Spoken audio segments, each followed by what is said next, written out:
Bismillahirrahmanirrahim. Walaqad ittasafa sallallahu alaihi wa alihi wa sallam min mahasinil akhlaq bima tadiqu an kitabatihi butunul awraq. Kana sallallahu alaihi wa sallam ahsanan nasi khuluqan wa khalqan wa awwaluhum ila makarimil akhlaqi sabqa wa awsa'uhum bil mu'minina hilman wa rifqa barran ra'ufa la yaqulu wa la yaf'alu illa ma'rufa lahu al-khuluqu as-sahl wal lafdhu al-muhtawi 'ala al-ma'na al-jazil idha da'ahu al-miskin ajabahu ijabatan mu'ajjalah wa huwa al-abu ash-shafiq ar-rahim bil yatim wal armalah wa lahu ma'a suhulati akhlaqihi al-haybatu al-qawiyah التي ترتعد منها فرائص الأقوياء من البرية ومن نشر طيبه تعطرت الطرق والمنازل وبعرف ذكره تطيبت المجالس والمحافل فهو صلى الله عليه وآله وسلم جامع الصفات الكمالية المنفرد في خلقه وخلقه بأشرف خصوصية فما من خلق في البرية محمود إلا وهو متلقى عن زين الوجود أجملت في وصف الحبيب وشانه وله العلا في مجده ومكانه أوصاف عز قد تعالى مجدها أخذت على نجم السوى بعنانه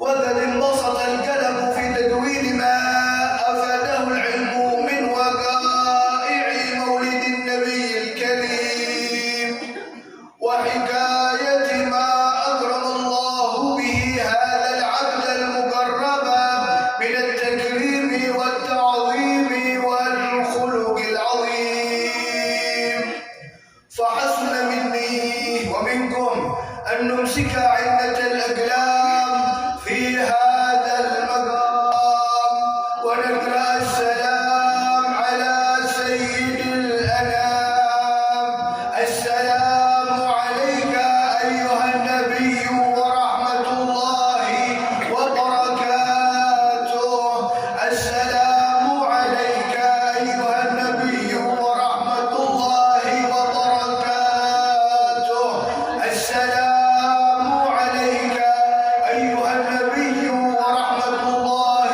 وبركاته وبذلك يحصل الختم كما يحصل التكريم فعليه أفضل الصلاة والتسليم اللهم الصلاة والتسليم على سيدنا ونبينا محمد الرؤوف الرحيم اللهم صل وسلم وبارك عليه وعلى آله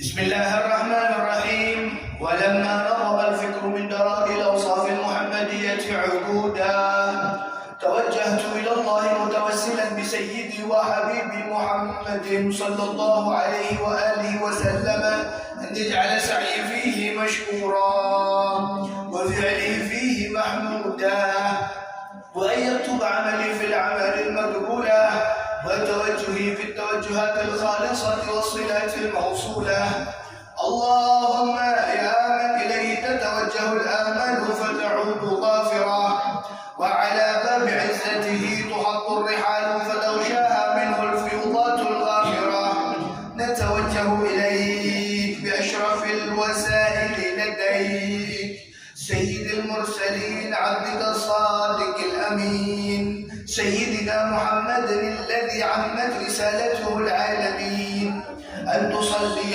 وتسلم على تلك الذات الكاملة مستودع أمانتك وحافظ سرك وحامل راية دعوتك الشاملة، الأب الأكبر المحبوب لك والمخصص بالشرف الأفخر في كل موطن من مواطن القرب ومظهر، قاسم إمدادك في عبادك وساقي كؤوس إرشادك لأهل ودادك، سيد الكونين وأشرف الثقلين، العبد المحبوب الخالص المخصوص منك بأجل الخصائص. اللهم فصل وسلم عليه وعلى آله وأصحابه وأهل حضرة اقترابه من أحبابه. اللهم إنا نقدم إليك جاه هذا النبي الكريم ونتوسل إليك بشرف مقامه العظيم أن تلاحظنا في حركاتنا وسكناتنا بعين عنايتك، وأن تحفظنا في جميع أطوارنا وتقلباتنا بجميل رعايتك وحصين وقايتك، أن تبلغنا من شرف القرب إليك وإلى هذا الحبيب غاية آمالنا، وتتقبل منا ما تحركنا فيه من نياتنا وأعمالنا، وتجعلنا في حضرة هذا الحبيب من الحاضرين وفي طرائق اتباعه من السالكين، ولحقك وحقه من المؤدين، ولأهلك من الحافظين.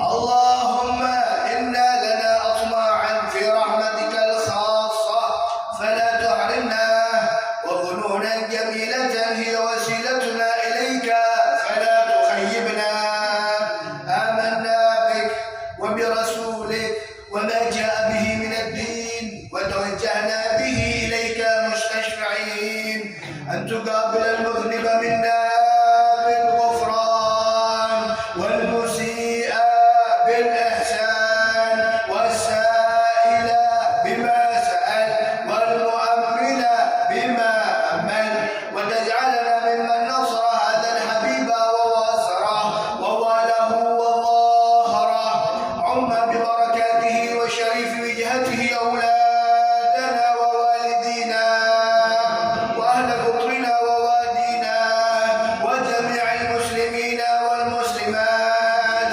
والمؤمنين والمؤمنات في جميع الجهات. أدم اللهم راية الدين القويم في جميع الأقطار منشورة، ومعالم الإسلام والإيمان بأهلها معمورة معنا وصورة. اكشف اللهم كربة المكروبين، اقضي دين المدينين، اغفر للمذنبين، تقبل توبة التائبين، انشر رحمتك على عبادك المؤمنين أجمعين، اكفي شر المعتدين والظالمين، ابسط العدل بولاة الحق في جميع النواحي والأقطار، أيدهم بتأييد من عندك ونصر على المعاندين من المنافقين والكفار، اجعلنا يا رب في الحصن الحصين من جميع البلايا، واجعلنا يا رب في الحصن الحصين من جميع البلايا، واجعلنا يا رب في الحصن الحصين من جميع البلايا، وفي الحرز المكين من الذنوب والخطايا، أدمنا في العمل بطاعتك والصدق في خدمتك قائمين، وإذا توفيتنا فتوفنا مسلمين مؤمنين، اختم لنا منك بخير أجمعين. صل وسلم على هذا الحبيب المحبوب للأجسام والأرواح والقلوب، وعلى آله وأصحابه ومن إليه منسوب. آخر دعوانا الحمد لله رب العالمين. ربنا تقبل منا بأسرار الفاتحة.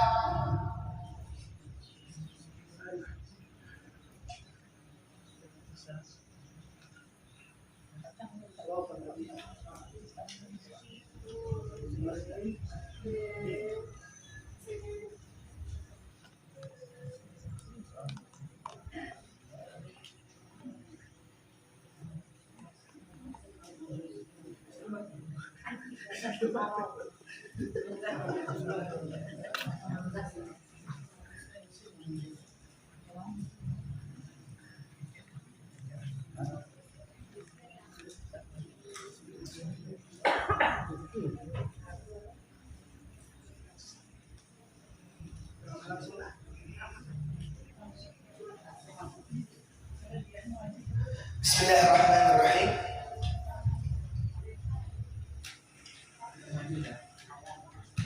نوينا كما نوى أبداننا ورجالنا وشيوخنا الصالحون في قراءة المولد وفي جلسة التعليمية. نوينا كما نوى مؤلف صوت الضرار الإمام الحبيب علي بن محمد بن حسين الحبشي وجميع سادتنا لما علموا صغيرا وكبيرا أينما كانوا بسر الفاتحة.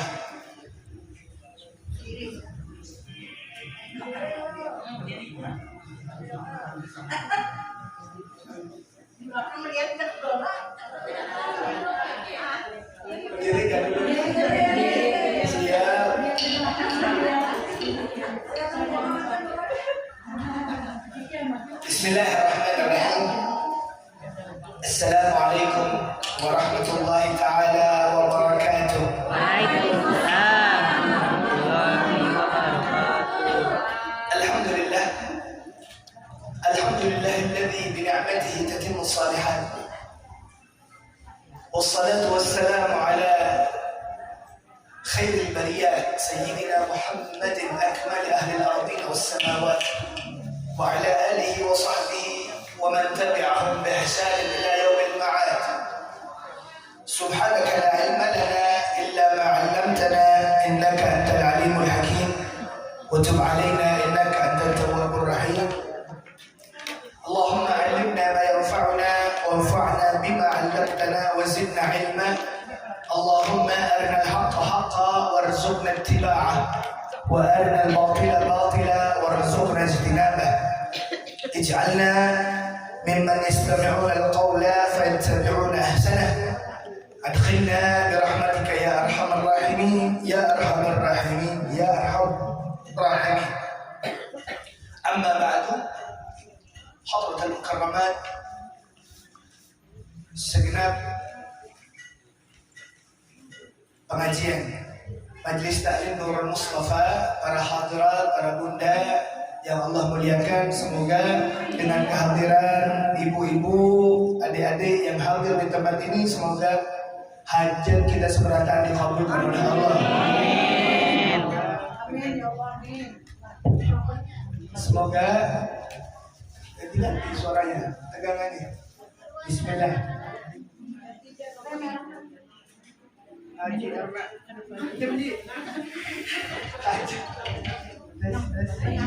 tes. Baik.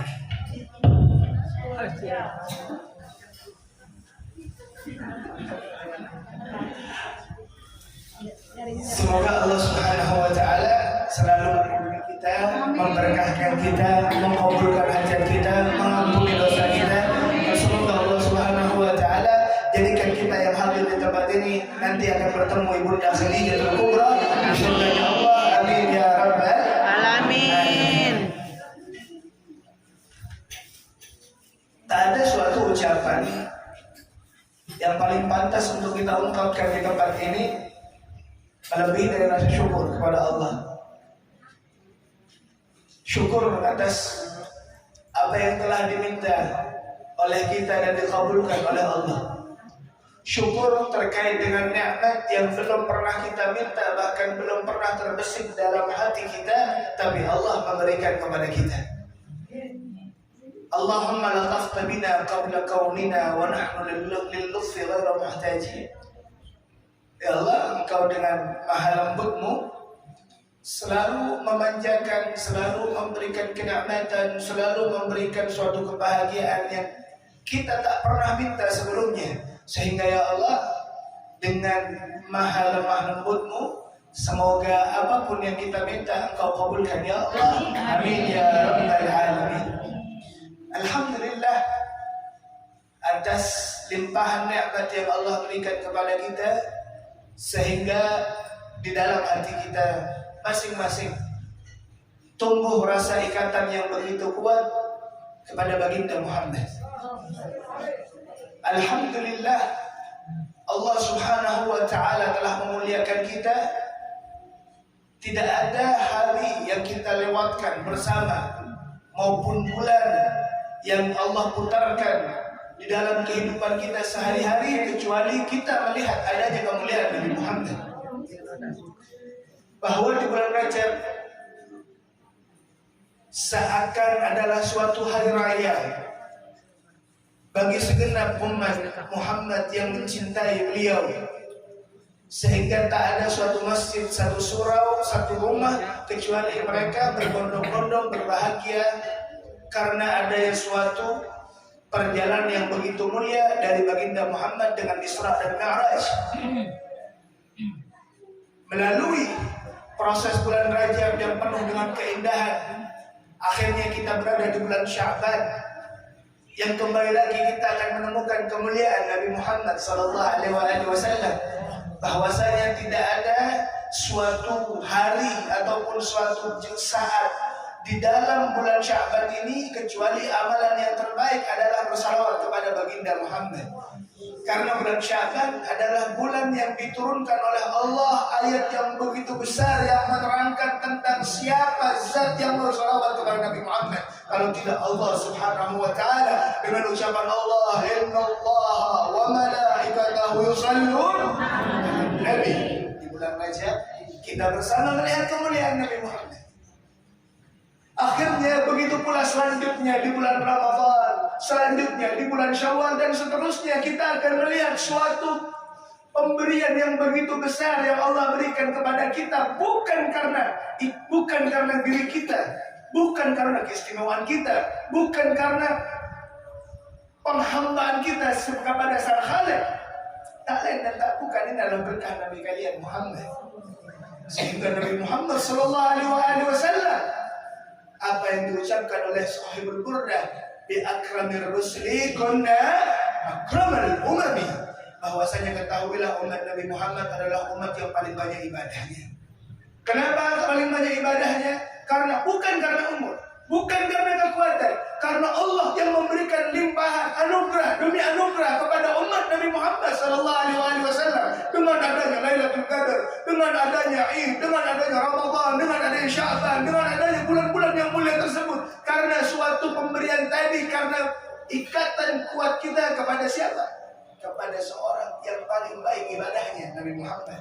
Seseorang yang paling bungas parasnya, Nabi Muhammad. Seseorang yang paling dermawan sifatnya, Nabi Muhammad. Seseorang yang paling terpuji akhlaknya, Nabi Muhammad. Silahkan Anda puji apapun pujian kepada Rasulullah, sesungguhnya pujian kalian tak akan mampu mensifatkan hakikat dari terpujinya baginda Muhammad SAW. Sehingga alhamdulillah Nurul Mustafa dengan berbagai macam elemennya, alhamdulillah Nurul Mustafa dengan segala kesibukannya masih bisa menyempatkan diri untuk mengingatkan dirinya kepada Rasulullah SAW. Ya Allah, mudah-mudahan jadikan hadiah yang terbesar bagi kami yang duduk di tempat ini, ya Allah. Tak lain kecuali syafaat Nabi kita Muhammad. Amin ya Rabbal Alamin.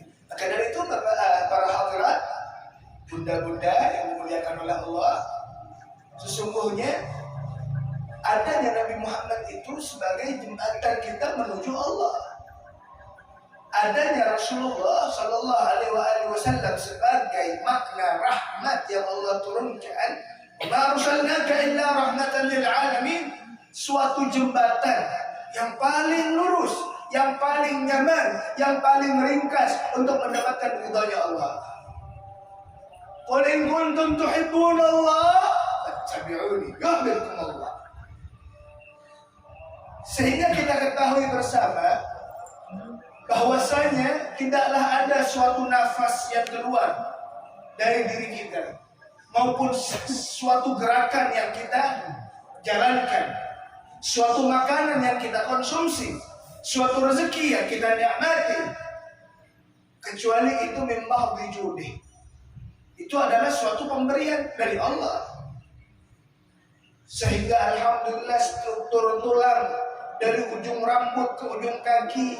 Alhamdulillah Allah subhanahu wa ta'ala berikan suatu kesempurnaan kepada kita, sehingga Allah katakan laqad khalaqnal insana fi ahsani taqwim. Maka dari itu suatu ucapan yang paling pantas yang diajarkan oleh Nabi Muhammad sallallahu alaihi wasallam kepada hamba Allah, tidaklah ada suatu ungkapan terkait dengan kesederhanaan dirinya, terkait dengan kelemahan dirinya, terkait dengan ketidakmampuan dirinya di mata Allah, dengan zikir yang sepantasnya kita ucapkan setiap harinya, yang bermakna la haula wala quwwata illa billahil aliyyil azim. Sesungguhnya ya Allah, tak ada kekuatan bagi diri, tak ada kemampuan bagi diri kecuali itu semua datangnya dari Engkau. Karena kita semua tak bisa memprediksikan kapan kita akan meninggal, kapan kita akan kaya, kapan kita akan mendapatkan kebahagiaan, dan semuanya kita tahu bersama bahwa kullun min indillah. Semua itu datangnya dari Allah. Maka Allah Zat yang Maha Kuasa, yang setiap hari kita ucapkan namanya. Ketika kita masuk kamar mandi, kita ucapkan namanya. Ketika kita mengkonsumsi sesuatu, kita ucapkan namanya. Ketika kita dalam setiap rakaat salatnya, kita ucapkan namanya. Ketika kita pun tidur, kita ucapkan namanya. Dan bahkan Rasulullah mengatakan, kullu amrin dhi balin la yubda'u bismillah fahuwa abtar. Sesungguhnya di setiap perkara yang kita laksana, buka toko ibu-ibu, makan, tidur, semua kegiatan, itu ada hatinya, ada inti dari setiap gerakan. Yang dimana inti tadi wajib bagi mereka yang ingin keberkahan untuk memulai kegiatan apapun itu dengan mengucapkan bismillah, dengan nama Allah. Sehingga orang yang memulai apapun kegiatannya dengan menggunakan nama Allah, maka ketahuilah orang itu akan mendapatkan keberkahan. Sehingga ketika buka toko, Allah jauhkan dari mara bahaya. Buka toko, Allah jauhkan dari pandangan orang yang hasud. Buka toko, Allah limpahkan keberkahan baginya. Dan semua apapun kegiatan itu, ketika Anda ucapkan bismillah, maka engkau akan mendapatkan kemuliaan dari Allah, keberkahan dari Allah. Karena apa? Kata Nabi Muhammad, fahuwa abtar. Ketika orang tak mengucapkan bismillah, maka kegiatannya serasa hampa, kegiatannya serasa tak bermakna, kegiatannya seakan itu adalah tiada. Abtar maqtu'il barakah. Sehingga ucapan bismillah yang kita selalu ungkapkan, selalu kita barengkan dengan sifat Allah yang dua. Apa itu? Ar-Rahman, Ar-Rahim. Sesungguhnya Allah dengan nama Allah yang Maha Kasih dan Maha Penyayang. Semua orang tahu artinya, semua orang tahu terjemahannya. Tapi adakah yang meletakkan rasa sayang dan kasih Allah dalam hatinya, sehingga mereka meyakini dengan betul-betulnya bahwa bagaimana, ya Allah, musibah yang aku dapatkan ini, apakah itu adalah laknat darimu ataupun adalah suatu kehinaan yang datang darimu ya Allah? Maka hasya wa kalla, engkau adalah zat yang maha rahmat, zat yang maha kasih, zat yang maha sayang. Ya Allah, bagaimana aku akan menderita sedangkan aku adalah hamba dari seorang dari zat yang maha penyayang. Sehingga ketika tertanam jiwa ini, maka tidak ada di antara kita satupun yang memiliki rasa prasangka buruk, bukan kepada hamba, melainkan kepada Allah. Kadang kita dalam jalan pikiran kita, ketika kita mendapatkan suatu ungkapan yang sifatnya nikmat, dapat harta, maka pada hari itu juga kadang kita lupa untuk bersyukur, atau kita akan bersyukur. Berarti dia berprasangka baik kepada Allah, sehingga Allah telah memberikan kemuliaan kepadanya. Wa ammal insanu idza mabtalahu rabbuhu fa akramahu wa na'amahu fa yaqulu rabbi akraman, kata Allah.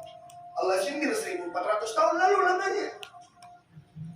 Sesungguhnya ketika seorang hamba telah diberikan nikmat, diberikan suatu kenikmatan terkait dengan rezeki, terkait dengan jabatan, terkait dengan apapun yang sifatnya nikmat, maka dia akan mengatakan bahwa dirinya telah diberikan suatu kemuliaan yang datangnya dari Allah. Wa amma idza mabtalahu rabbuhu faqadara alaihi rizqahu fayaqulu rabbi ahanan. Ya Allah, jikalau seandainya saya sedikit diberikan suatu hal yang sifatnya itu menyedihkan, maka orang itu langsung berprasangka buruk kepada Allah dengan mengatakan, ya Allah, Engkau tak adil. Ya Allah, kenapa Engkau lakukan ini kepadaku? Ya Allah, kenapa Engkau menghinakanku? Maka jawabannya para ibu-ibu yang dimuliakan oleh Allah, bukan seperti itulah orang yang menghamba kepada Allah. Orang yang menghamba kepada Allah, niscaya dia akan selalu menyertakan Allah di balik itu semuanya. Wa ufawwidhu amriya ila Allah, innallaha basirun bil ibad. Aku serahkan segala urusanku kepadamu ya Allah, karena bagiku aku melihat Engkau adalah zat yang maha melihat dan maha menyayangiku. Kadang suatu cobaan bukan tujuan dari Allah itu baik. Apa coba yang diucapkan oleh Rasulullah ketika seorang hamba sedang mendapatkan suatu cobaan berupa sakit? Apa kata Rasulullah? Ada dua konsep yang Allah berikan kepada mereka yang sedang sakit, yang dimana konsep itu tidak buruk. Konsep yang dijelaskan oleh Nabi yang pertama, kalau tidak Allah itu sedang melebur dosanya, sehingga dosanya Allah subhanahu wa ta'ala berikan penyakit sebagai pelebur dan pensuci dari dosa, sehingga ketika dia telah keluar dari sakitnya, telah sembuh dari sakitnya, dia tak merasa bahwasanya dosa yang pernah dilakukannya telah menipis. Terus yang kedua, ketika dia sakit, Allah mengangkat derajatnya.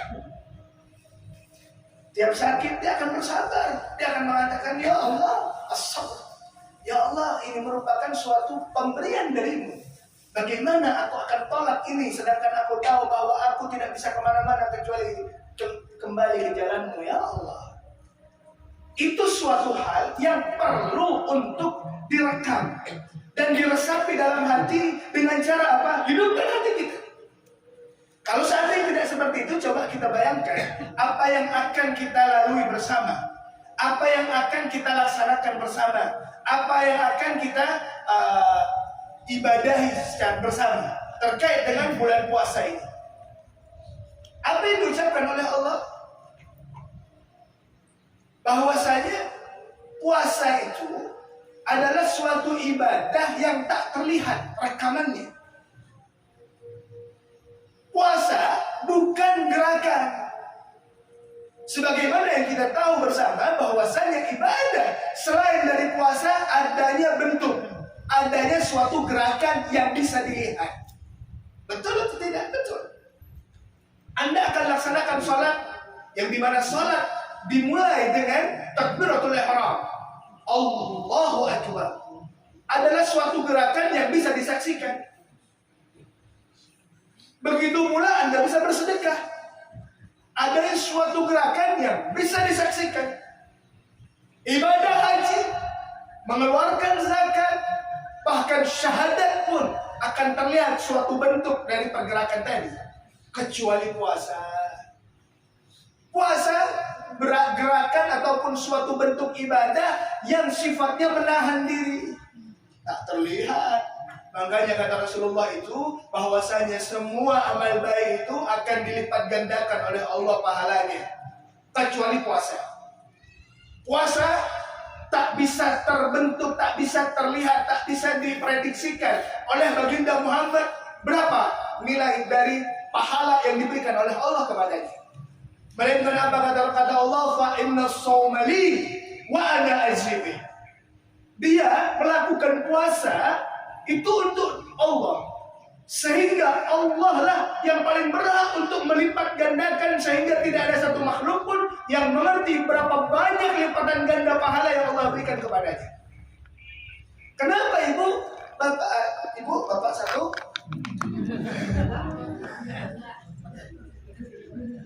Kenapa?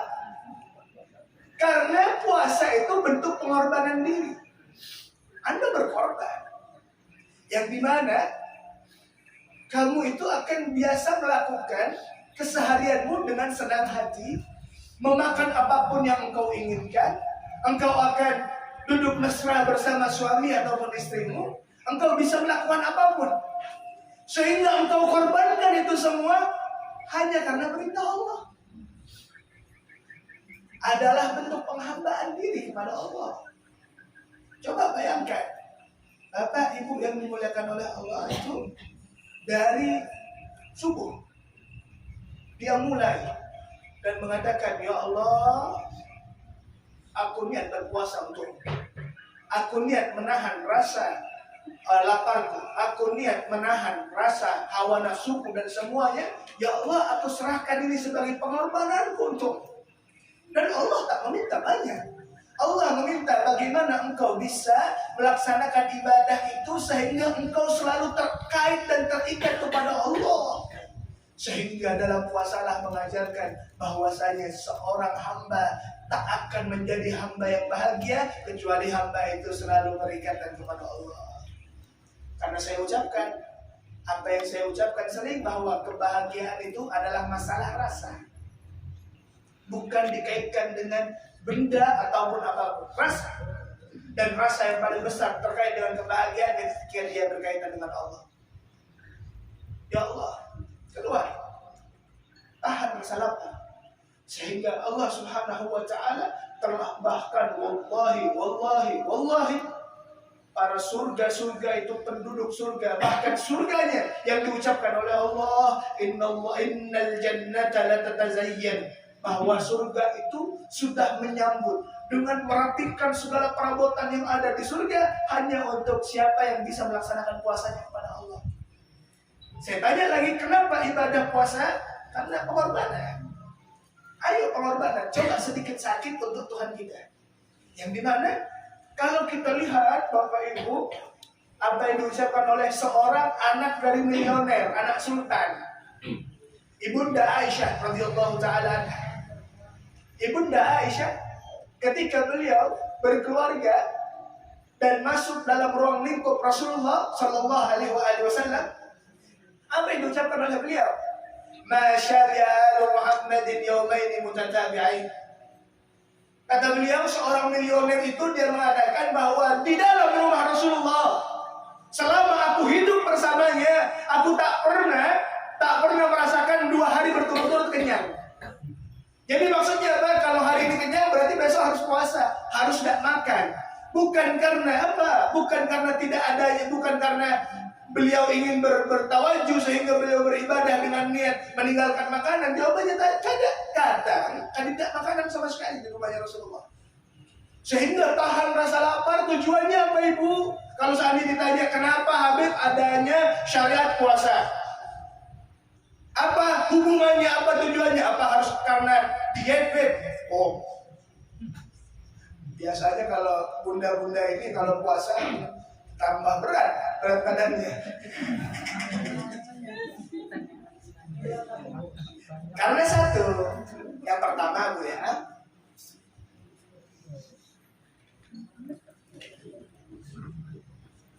di dalam ini bahas apa? Bahas medisnya atau bahas, kalau medisnya kita semua tahu.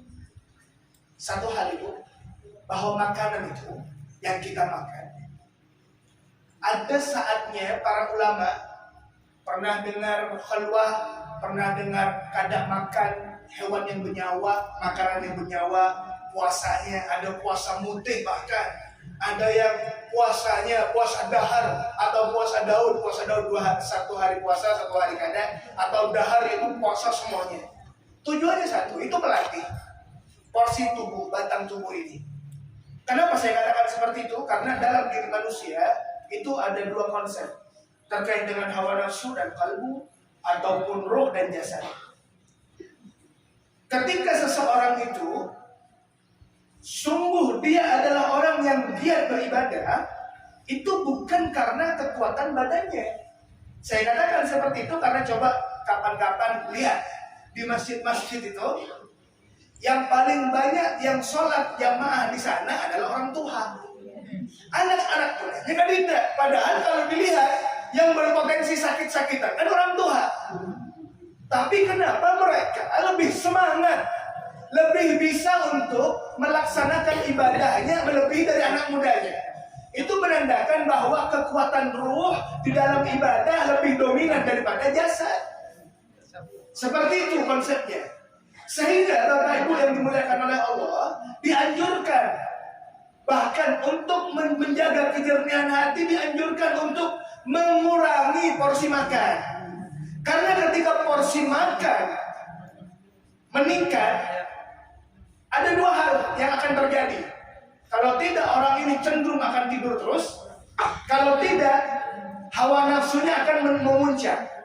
Sehingga di dalam bulan Ramadan, ayo diajarkan oleh Rasulullah, tinggalkan dulu untuk meninggikan status dan kualitas dari ibadah yang engkau laksana kepada Allah. Riyadhah, selain dia adalah bentuknya pengorbanan kepada Allah, yang kedua tadribun nafas, melatih jiwa ini untuk bisa kembali melaksanakan ibadah dengan nyaman, tentram dan tenang. Niat ada, kemampuan tidak. Ya Allah, Beb, hendak hadir majlis bebas. Masya Allah. Tapi kenapa berat banget majlis? Hendak hadir musalla, salat berjamaah, hendak hadir majlis Nurul Mustafa. Tapi kenapa berat? Nah, berarti apa? Di situ adanya suatu gesekan kontra antara niat rohmu dengan jasadmu yang sangat berat itu. Sehingga apa yang terjadi? Ayo, ajarkan diri kalian, khususnya di bulan Ramadan, jadikan itu suatu pewujudan penghambaan dan pengorbananmu kepada Allah. Terus yang kedua, ayo niatkan bahwa maksimalkan ibadahmu dengan puasa yang kau jaga, dan jangan lupa zikir yang kau ucapkan. Jadi dua-duanya jalan, sehingga kata Imam Al-Haddad bahwa dua perkara ini yang akan yusaffi qalbak, mensucikan hati. Sehingga Bapak Ibu yang dimuliakan oleh Allah, yang tergambar dari kesucian hati adalah lisan. Ketika lisan tersebut adalah lisan yang terbiasa membaca zikir, maka insya Allah hatinya suci. Kalau seandainya orang yang dia itu berbicara baik terus, berarti hatinya baik. Dan insya Allah bunda-bunda yang ada di Nurul Mustafa semuanya orang-orang baik. Semua orang-orang yang dimuliakan oleh Allah. Semua orang-orang yang insya Allah, ya Allah, kami minta kepadamu, jangan keluarkan dari sini kecuali hajat kita selalu dikabulkan oleh-Mu. Semua urusan dunia kita telah dimudahkan oleh-Mu. Semua apapun yang kita harapkan telah insya Allah dikabulkan oleh Allah. Dan tidak ada harapan yang besar bagi kami, ya Allah, kecuali mendapatkan surga dia kelak dan mendapatkan kemuliaan dengan kabulnya hajat di dunia. Amin ya rabbal alamin. Apa yang diucapkan oleh Rasulullah, "Dhahabu bi syarafid dunya ila na'imil akhirah." Mereka adalah orang yang mendapatkan kemuliaan di dunia dan mendapatkan kenikmatan di akhirat. Ya Allah, jadikan kami adalah sebagian dari mereka. Amin ya rabbal alamin. Amin ya rabbal alamin. Amin ya rabbal alamin. Bapak Ibu yang dimuliakan oleh Allah, Bapak dan Ibu-ibu, Bapak ini satu.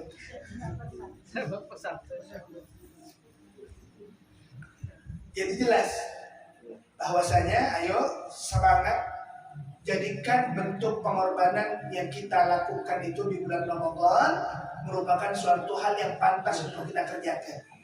Karena kenapa saya harus katakan seperti itu? Saya tanya, duit dapat dari mana? Rezeki dapatnya dari Allah. Kesehatan dapatnya dari Allah.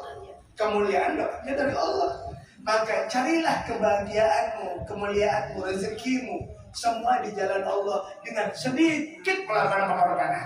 Insya Allah kita siap sebagai taat. Insya Allah. Hadirat, itu mungkin yang saya bisa sampaikan. Ampun maaf jika ada kesalahan dalam ucapan. Allahul muwaffiq ila aqwamit thoriq. Assalamualaikum warahmatullahi wabarakatuh.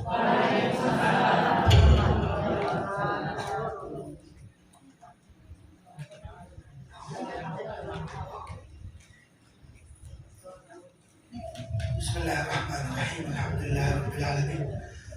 Alhamdulillahirabbil alamin. Wassalatu والسلام على أهل رب العالمين. اللهم اجعل وصول تقبلته وما ذرعناه من القرآن العظيم وما ذرعناه من المولد العظيم وما ذرعناه من الصلوات لرسول الله صلى الله عليه وسلم وما أهللناه وما حضرناه في هذا المجلس المبارك هدية منا واصلة ورحمة نازلة وبركة شاملة نقدم ثواب ذلك إلى حضرة الرسول صلى الله عليه وسلم وأهل بيته وأصحابه والتابعين وخصوصا لروح المرحومة مرلينا بنت عبد الرحمن وأصولها وفروعها من المسلمين والمسلمات. اللهم اغفر لها وارحمها وعافها واعف عنها. اللهم اجعل قبرها روضة من رياض الجنان ولا تجعل اللهم قبرها حفرا من حفر النيران. اللهم اجعل الرحمة والمغفرة والشفاعة والرضوان لأهل القبور من المسلمين والمسلمات. اللهم ارحمنا إذا صرنا من أصحاب القبور ثم إلى روح والدينا ووالديكم وأمواتنا وأمواتكم وأموات المسلمين عامة خصوصا إلى من لا زائر له ولا ذاكر له. عم الجميع بالرحمة والرضوان أسكننا وإياهم فسيح الجنان يا حنان يا منان يا من إذا سئل عن طاب إذا استعين أعانا. اللهم اجبر انكسارنا اقبل اعتذارنا اختم صالحات أعمالنا على الإيمان والتقوى جميعا توفنا أنت راض عنا ولا تحن اللهم في غفلة ولا تأخذنا على ذرة. اجعل آخر كلامنا من الدنيا عند انتهاء أجلنا قول لا إله إلا الله محمد رسول الله صلى الله عليه وسلم. صلى الله على سيدنا محمد وآله وصحبه وسلم. الحمد لله رب العالمين.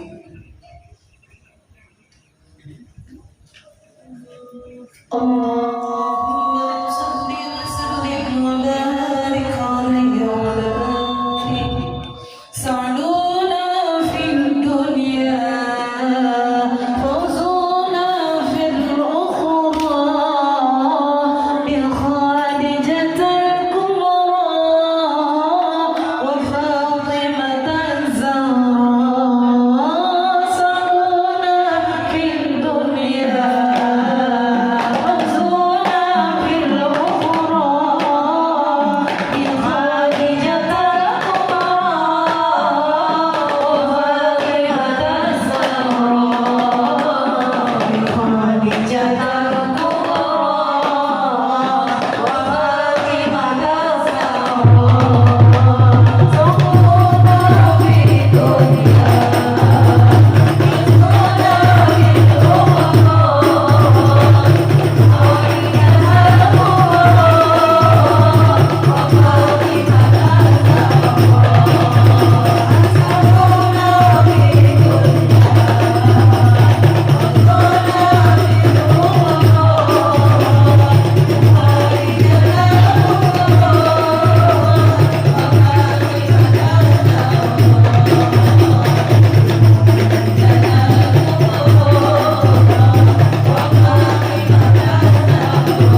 Oke, tunggu ya.